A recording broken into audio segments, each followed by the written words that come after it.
There are four forces that act on a plane when trying to take off into the air, and when staying in the air. We have thrust, Drag weight. and lift. Some of these forces are opposites, and only when these opposite forces are balanced can a plane fly in a nice straight line. Thrust and drag are opposite forces.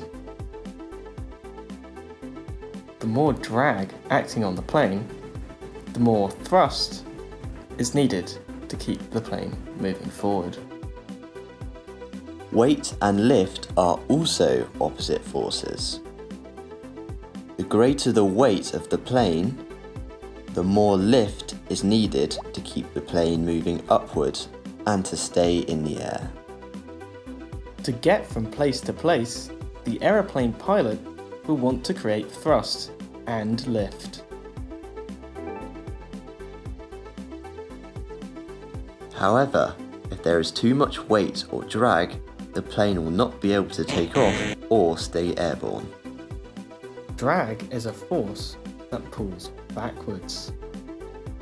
The more air brushing against the plane, the more drag there is pulling on the plane.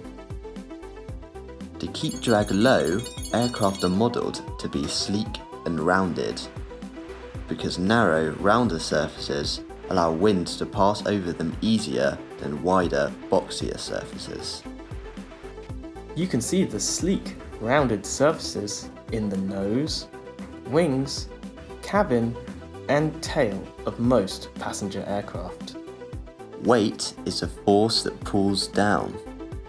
The greater the mass of the plane, the more the gravity of the Earth pulls on the plane, and the more weight there is keeping the plane from taking flight. The plane then must create more lift than the weight of the plane for it to take off. Thrust is the force that pushes a plane forward. To create thrust, the engine of the plane jets hot, expanding gases out from the exhaust of the plane. These gases pushing out the back of the plane work to push the plane forwards, just like letting air out of a balloon. Both of these examples work because, as Isaac Newton described, his third law of motion, every action has an equal and opposite reaction. Wow! So, the force of the air leaving the balloon in one direction causes a force of the same size to push the balloon in the opposite direction. This is crucial for forward movement. These gases pushing out the back of the plane work to push the plane forwards, just like letting air out of a full balloon. Creating lift, the upward force, is trickier. No matter how much thrust a car moves forward with, it can't take flight like a plane does. So, how do planes do this? Well, you might not have known this, but it's all to do with the shape of their wings. This shape is called an aerofoil.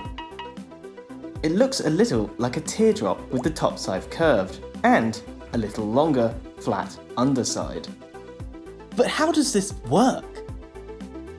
As a plane picks up thrust, the more air pushes against the plane's wings. When the wings are tilted slightly upwards, their special aerofoil shape directs more air over the top edge. Now the air moving past the underside of the wing is slower than the air on top, and this creates something called a difference in pressure. For example, this is a hoover used at home for cleaning. The motor in the hoover creates low pressure inside the hoover, meaning the pressure from outside is higher.